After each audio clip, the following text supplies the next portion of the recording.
कभी दूरदर्शन की famous anchor रहीं एक्ट्रेस स्मिता पाटिल को बॉलीवुड का सुपरस्टार बनने का मौका कैसे मिला जानते हैं आप? न जीने की उम्र है न मरने की, जिंदगी बस एक नाम है सदमे की। ये लाइन किसी और के लिए नहीं, महज 31 साल की उम्र में दुनिया को अलविदा कह देने वाली सदाबहार और बेहद खूबसूरत एक्ट्रेस स्मिता पाटिल के लिए है। 17 अक्टूबर को उनकी बर्थ एनिवर्सरी थी। बड़ी बड़ी आंखें, नूरानी चेहरा और गजब की गंभीरता वाली एक्ट्रेस की फिल्में आज भी दर्शकों को बांधने में कामयाब रहती हैं। पर्दे पर उनकी फिल्म चल रही हो तो देखने वाले बरबस हर सीन, हर हाव भाव को बस निहारते रह जाते हैं।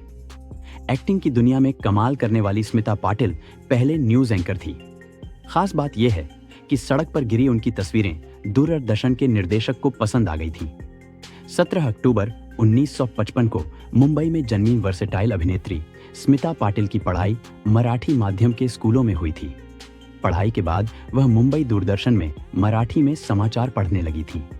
मैथिली राव ने स्मिता पाटिल अ ब्रीफ इनकैंडिसेंस नाम से लिखी है, जिसमें उन्होंने स्मिता पाटिल के दूरदर्शन को लेकर मजेदार किस्सा सुनाया था।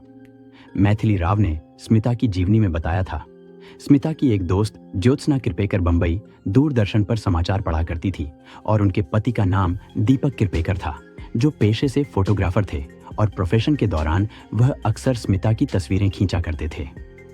इसी दौरान एक बार दीपक उनकी तस्वीरें लेकर दूरदर्शन केंद्र गए थे, जहां प्रवेश करते ही स्मिता की तस्वीरें गिर पड़ीं और वह तस्वीरों को जमीन पर ही व्यवस्थित करने लगे।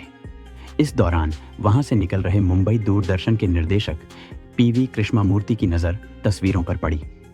अचानक उन्होंने पूछा, ये किसकी तस्वीरें हैं? फिर क्या था?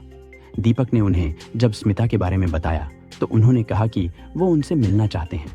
हालांकि स्मिता इस काम के लिए तैयार नहीं थी और वह काफी मान मनौवल के बाद दूरदर्शन केंद्र जाने के लिए तैयार हुई।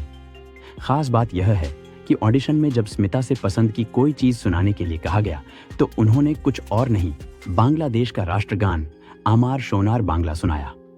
निदेशक को उनकी आवाज इतनी पसंद आई कि उन्होंने तत्काल न्यूज एंकर के लिए उन्हें चुन लिया।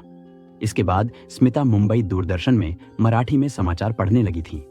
लोगों को उनकी आवाज इतनी पसंद थी कि जिन्हें मराठी नहीं आती थी वह भी उनकी आवाज को सुनने के लिए टीवी खोलकर बैठ जाते थे।